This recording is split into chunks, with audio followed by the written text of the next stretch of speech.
les pieds toujours glacés, même en été sous la couette. Vous mettez ça sur le compte de l'âge ou d'une simple constitution? Et si je vous disais que vos pieds essaient de vous envoyer un message crucial? Aujourd'hui, nous allons explorer pourquoi vous avez constamment les pieds froids et vous comprendrez que l'âge n'est absolument pas le seul facteur en jeu.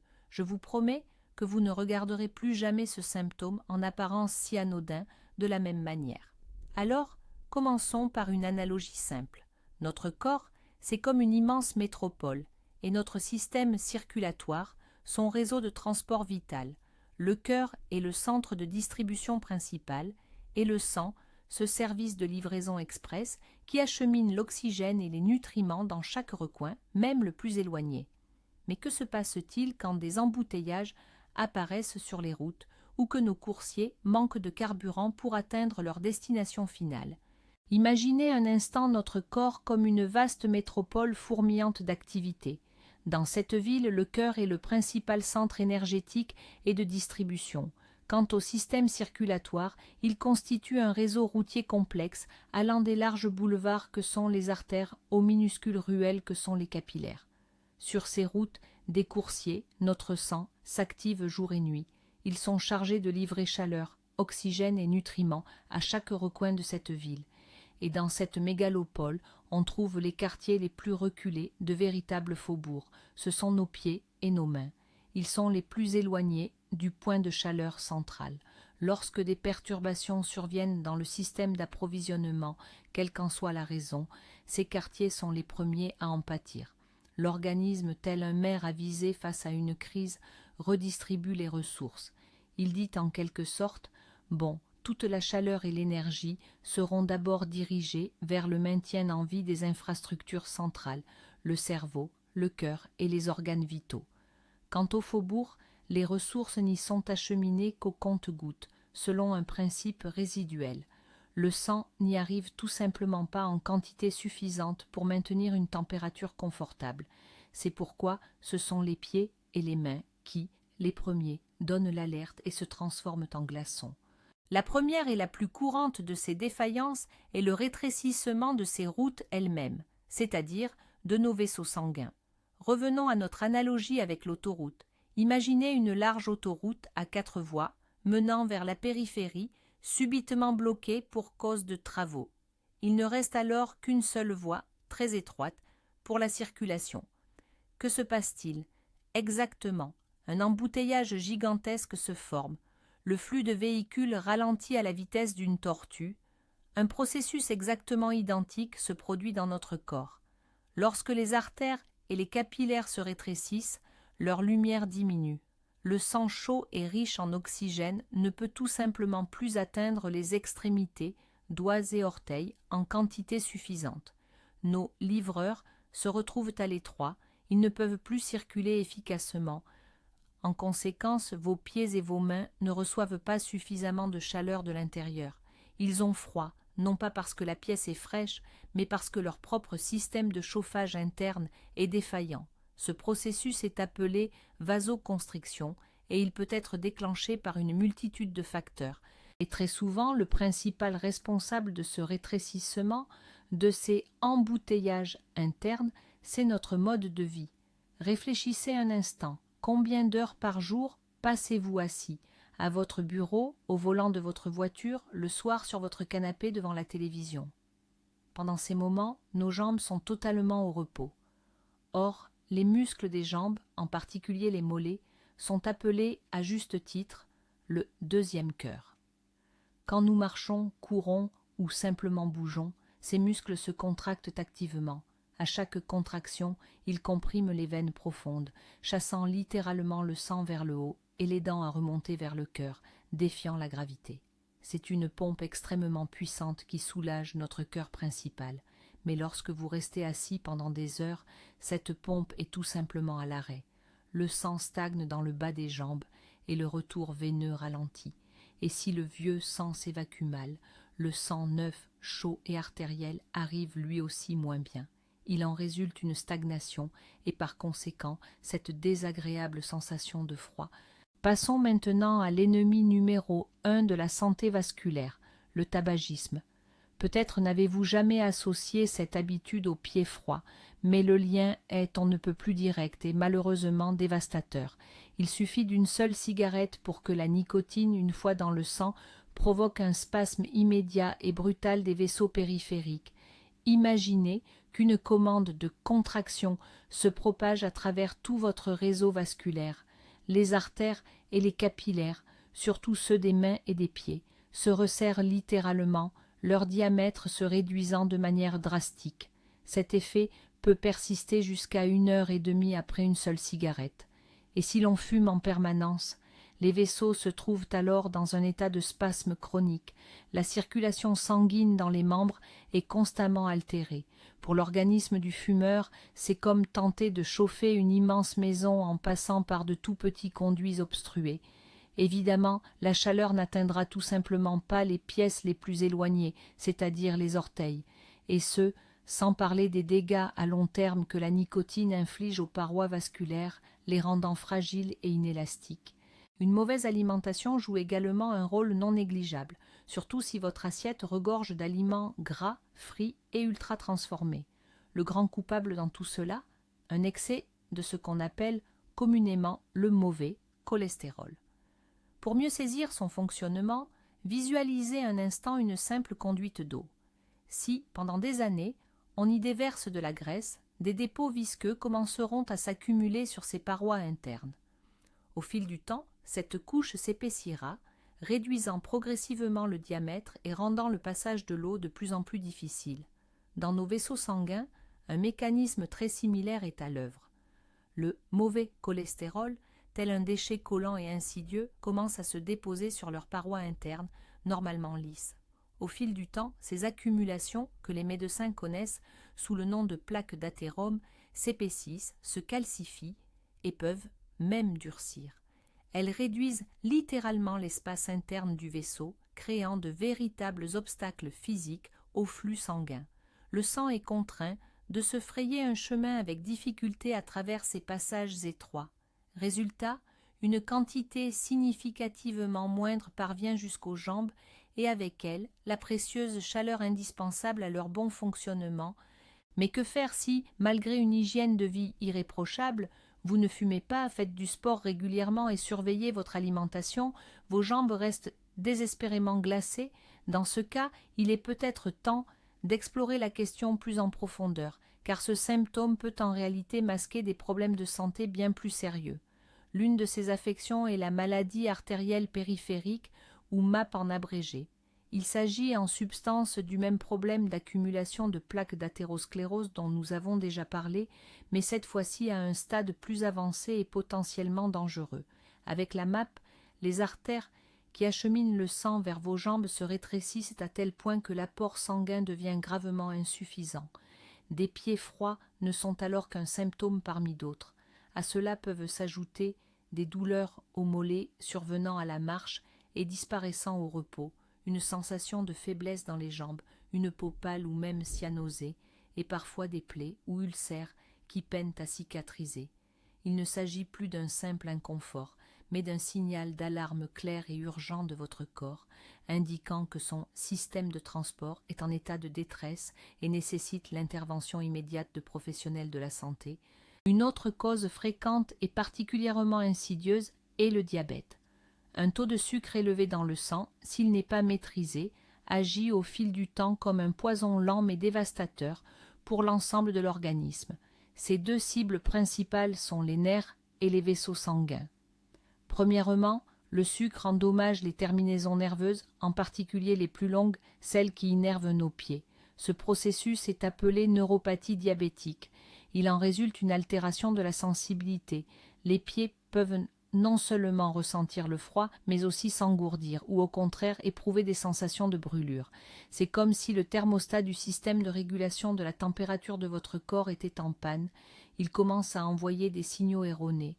Deuxièmement, un taux de sucre élevé affecte également les vaisseaux sanguins eux-mêmes, en premier lieu les plus petits, les capillaires. Il rend leurs parois fragiles et favorise leur obstruction. Il en résulte un double coup dur. Les fils transmettant le signal de température sont endommagés et les tuyaux eux-mêmes, acheminant la chaleur, sont obstrués. Par conséquent, pour les personnes diabétiques, avoir les pieds froids est un symptôme particulièrement alarmant, qui nécessite une attention particulière.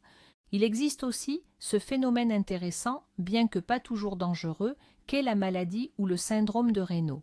C'est une condition où les petites artères, principalement celles des doigts et des orteils, réagissent de manière excessive, voire hystérique, à certains stimuli externes.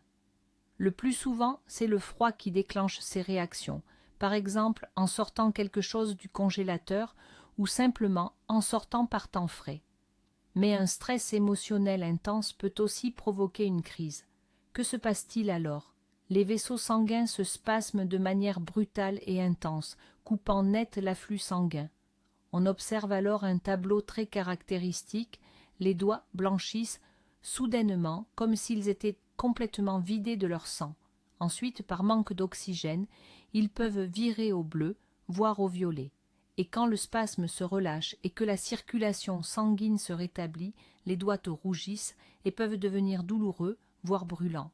C'est une manifestation très visible d'un trouble circulatoire qui, bien qu'impressionnante, n'entraîne pas de conséquences graves dans la plupart des cas. Cependant, il ne faut pas le négliger pour autant. Parfois, le problème ne vient pas des routes, mais des courriers eux-mêmes, autrement dit, de ce qui compose notre sang. Imaginez que votre service de livraison se retrouve soudainement en sous-effectif. Le nombre de véhicules est divisé par 2. Pourront-ils continuer à livrer toutes les commandes aussi efficacement à travers une ville immense? Bien sûr que non. Les livraisons deviendront rares et les zones éloignées n'auront plus aucune chance de recevoir leurs colis. Une situation similaire se produit dans le corps en cas d'anémie, particulièrement l'anémie fériprive. Dans cet état, le taux d'hémoglobine ou le nombre de globules rouges, ces cellules sanguines essentielles qui sont les principaux transporteurs d'oxygène, diminue dans le sang. Les courriers se font rares.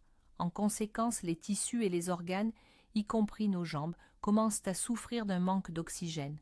Le corps tente de compenser en resserrant les vaisseaux périphériques pour diriger le peu de sang disponible vers les centres vitaux. De plus, l'anémie s'accompagne souvent d'une faiblesse générale et d'une fatigue rapide. Alors, si à vos pieds froids s'ajoutent une pâleur cutanée et une fatigue persistante, il y a de bonnes raisons de vérifier votre taux d'hémoglobine. Vous êtes-vous déjà demandé si notre corps ne possédait pas son propre thermostat central, capable de réguler la température et le métabolisme? Ce rôle crucial est assuré par une petite glande en forme de papillon, située dans le cou, la glande thyroïde. C'est elle qui produit des hormones qui, en quelque sorte, donnent le rythme à l'ensemble de notre organisme. Or, lorsque cette glande ralentit son activité et ne produit pas suffisamment d'hormones, un état appelé hypothyroïdie, tout notre corps passe comme en mode ralenti, en mode économie d'énergie. Le métabolisme ralentit, le rythme cardiaque peut se faire plus lent, la somnolence et l'apathie s'installent, et bien sûr, le corps commence à économiser sa chaleur. Il abaisse sa température en périphérie afin de conserver les précieuses ressources pour le centre. C'est pourquoi l'un des signes les plus classiques et précoces de l'hypothyroïdie est une frilosité persistante et, en particulier, des mains et des pieds glacés, même quand il fait chaud autour. Une autre cause possible, et souvent négligée, est la basse pression artérielle ou hypotension. Revenons à notre analogie avec un système de plomberie. Pour que l'eau atteigne les étages supérieurs d'un gratte-ciel, il faut une bonne pression dans les tuyaux. Si la pression est faible, l'eau ne fera que couler goutte à goutte d'un robinet au 5e étage et n'atteindra jamais le penthouse au 100e étage. Dans notre organisme, la tension artérielle joue le rôle de cette pression. C'est la force avec laquelle le cœur propulse le sang dans nos vaisseaux. Si cette pression est constamment basse, le sang n'a tout simplement pas la force et la vitesse nécessaires pour atteindre efficacement les points les plus éloignés de notre corps, nos orteils. Le cœur fonctionne, le sang circule, mais ce flux est si faible qu'il ne peut pas assurer une irrigation sanguine adéquate et, par conséquent, le réchauffement des extrémités. Les personnes souffrant d'hypotension se plaignent souvent non seulement de pieds froids, mais aussi de vertiges, de faiblesse et d'une fatigue rapide. Leur système tourne au ralenti, et ce sont les extrémités qui en ressentent les effets en premier. Maintenant, Abordons peut-être le mythe le plus important et le plus répandu. Beaucoup se disent « Que voulez-vous? Je n'ai plus 20 ans, c'est juste l'âge », et ils attribuent leurs pieds glacés à un inévitable processus de vieillissement. Or, c'est une erreur fondamentale. L'âge, en soi, n'est pas la cause directe des pieds froids. Le vieillissement n'est pas inscrit dans notre corps comme un symptôme obligatoire de frilosité des pieds. Cependant, l'âge est un facteur de risque très important. C'est la période durant laquelle les conséquences de notre mode de vie s'accumulent et où diverses maladies chroniques ont le temps de se développer. Avec les années, les parois de nos vaisseaux sanguins peuvent en effet perdre de leur élasticité. La probabilité de développer l'athérosclérose, dont nous avons déjà parlé, augmente considérablement. Le risque de voir apparaître un diabète de type 2 ou des problèmes de thyroïde est également plus élevé. En substance, l'âge n'est pas une maladie, mais un catalyseur qui nous rend plus vulnérables à toutes les causes que nous avons énumérées précédemment. Ainsi, ce n'est pas le chiffre inscrit sur votre passeport qui compte, mais plutôt l'état de santé de vos vaisseaux et de votre organisme dans son ensemble.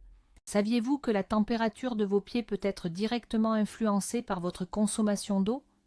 Oui, une simple déshydratation pourrait bien être une cause insoupçonnée de cette sensation de pieds constamment gelés. Découvrons ensemble comment cela fonctionne. Notre sang est composé à plus de 90% d'eau. En cas de manque de liquide, notre corps fait tout pour retenir l'eau dont il dispose. En conséquence, le sang devient plus épais et plus visqueux. Imaginez qu'une pompe doive faire circuler un sirop épais au lieu d'eau à travers des tuyaux. Naturellement, cela demande bien plus d'efforts. Notre cœur a également beaucoup plus de mal à pomper ce sang épaissi dans les vaisseaux. Il lui est particulièrement difficile de circuler dans les capillaires les plus fins de nos pieds. Le flux sanguin ralentit et l'échange de chaleur est perturbé.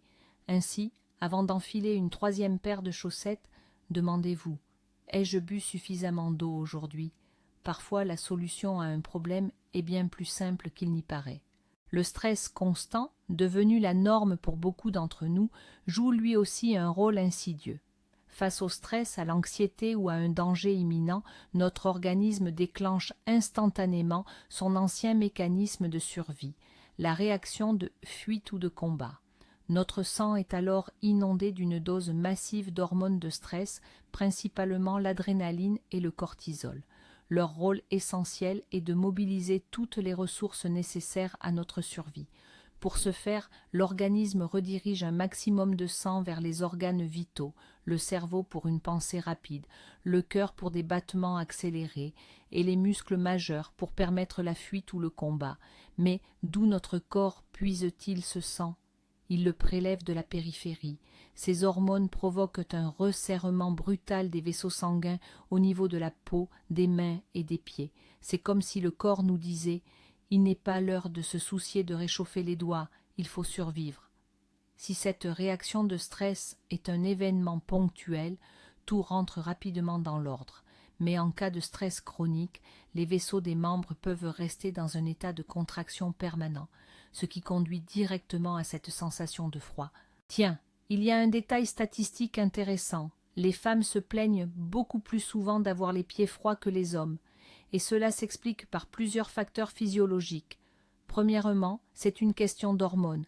L'hormone féminine, l'œstrogène, agit sur les vaisseaux sanguins périphériques, les rendant plus sensibles aux variations de température. C'est pourquoi même une légère baisse de température peut entraîner chez les femmes un spasme vasculaire plus prononcé au niveau des extrémités. Deuxièmement, le corps des femmes contient en moyenne moins de masse musculaire et plus de masse grasse que celui des hommes.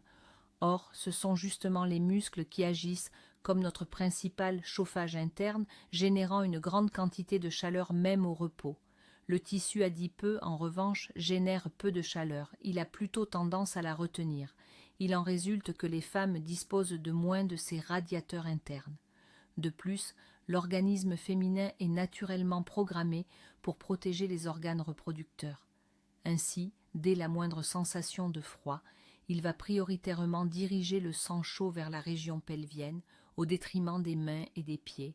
Parfois, la raison des pieds froids est si simple et évidente qu'on ne la remarque même pas. Il s'agit d'une compression mécanique des vaisseaux sanguins. Prenons l'exemple de vos chaussures préférées. Si elles sont trop serrées et étroites, même si elles sont très jolies, elles risquent de compresser vos vaisseaux sanguins au niveau du pied toute la journée, perturbant ainsi la circulation normale. C'est un peu comme marcher sur un tuyau d'arrosage. Le flux d'eau est immédiatement réduit. Il en va de même pour notre habitude bien ancrée de s'asseoir les jambes croisées. Dans cette position, vous comprimez les gros vaisseaux situés dans le creux poplité, créant ainsi un obstacle majeur à la circulation sanguine. Le sang a du mal à atteindre le mollet et le pied, et tout autant de mal à remonter. Si vous restez assis comme ça pendant des heures, non seulement vous aurez froid aux pieds, mais ils pourront aussi s'engourdir. Ce sont de purs obstacles physiques que nous créons nous-mêmes pour notre système circulatoire. Parfois, il suffit de changer de chaussures pour des modèles plus confortables et de surveiller sa posture pour ressentir un soulagement significatif. Et voici une autre cause insoupçonnée que l'on ne rattachera pas spontanément à la sensation de froid aux pieds. Le problème pourrait bien se trouver dans votre dos. Oui, je parle bien de votre colonne vertébrale. Notre système nerveux est le centre de commande principal qui gère absolument tout, y compris le tonus de nos vaisseaux sanguins. Les signaux qui leur indiquent de se dilater ou, au contraire, de se contracter proviennent de la moelle épinière et circulent via les fibres nerveuses. Or, si vous avez des problèmes au niveau de la colonne vertébrale lombaire, par exemple de l'arthrose, une hernie discale ou simplement une compression d'une racine nerveuse, ces signaux régulateurs peuvent être perturbés, voire ne pas atteindre leur destination. Le nerf responsable de l'innervation des vaisseaux de la jambe se trouve alors comprimé, ce qui altère son fonctionnement. En conséquence, les vaisseaux peuvent rester en état de spasme constant, réagissant de manière inadéquate aux commandes. Les pieds seront alors froids et des sensations de picotement ou d'engourdissement peuvent apparaître. Ainsi, si vous avez régulièrement les pieds froids et que vous ressentez également des douleurs lombaires, c'est un signe sérieux qui doit vous inciter à consulter un neurologue.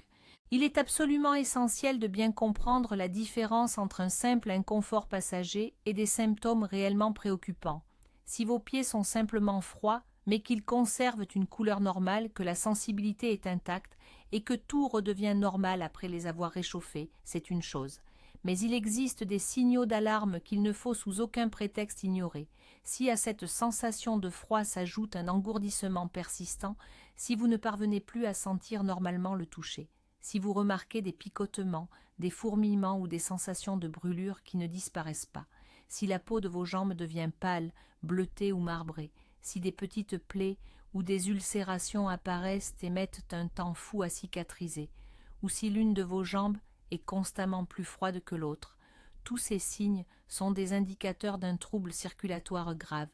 Cela ne nécessite pas d'automédication, mais une consultation médicale immédiate. Ignorer de tels symptômes pourrait avoir des conséquences très graves.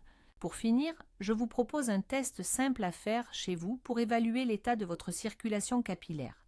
On l'appelle le test de remplissage capillaire ou le test de la tache blanche. Vous pouvez le réaliser dès maintenant. Asseyez-vous confortablement et levez une jambe. Ensuite, appuyez fermement sur l'ongle de votre gros orteil pendant quelques secondes. Vous verrez le lis de l'ongle blanchir sous la pression. Relâchez ensuite la pression et observez attentivement en chronométrant. Normalement, le sang devrait revenir immédiatement et l'ongle retrouver sa couleur rosée en moins de 2 à 3 secondes. Cependant, si la tache blanche persiste plus longtemps, 3, 4, 5 secondes ou plus, cela pourrait être un signe que la microcirculation dans les plus petits vaisseaux est perturbée. Le sang retourne dans les capillaires trop lentement. Bien sûr, ce n'est pas un diagnostic médical à 100%, mais c'est une raison valable de prêter une attention plus particulière à votre santé et, éventuellement, d'en discuter avec votre médecin. Alors, qu'est-ce qu'il en ressort? Eh bien, avoir les pieds froids, ce n'est pas juste une petite gêne ou une particularité anodine de votre corps. Dans la plupart des cas, c'est un véritable indicateur, un signal d'alerte, un peu comme le voyant vérifier le moteur qui s'illumine sur le tableau de bord de votre corps. Ignorer ce signal, c'est risquer de passer à côté des premiers signes de maladies sérieuses, tels que l'athérosclérose, le diabète ou des problèmes cardiaques. Il ne s'agit donc pas d'un simple inconfort, mais bien de votre santé globale. Le plus surprenant, c'est que ces pieds qui restent froids en permanence pourraient être le premier et le plus accessible des signaux d'alerte, vous indiquant qu'il est temps de prêter attention à votre mode de vie et, éventuellement, de consulter un médecin. Rappelez-vous, votre corps communique constamment avec vous, et les pieds froids sont l'un de ces langages. Ne prenez pas ce signal à la légère, analysez vos habitudes, soyez attentif aux autres symptômes et prenez soin de votre système de transport. Merci d'avoir regardé cette vidéo jusqu'au bout. Si elle vous a été utile et qu'elle vous a fait réfléchir, n'hésitez pas à laisser un pouce bleu et à vous abonner à la chaîne pour ne pas manquer nos prochaines publications. Et maintenant, une question pour vous. Comment réchauffez-vous habituellement vos pieds? Partagez vos astuces et méthodes éprouvées dans les commentaires. Aidons-nous mutuellement.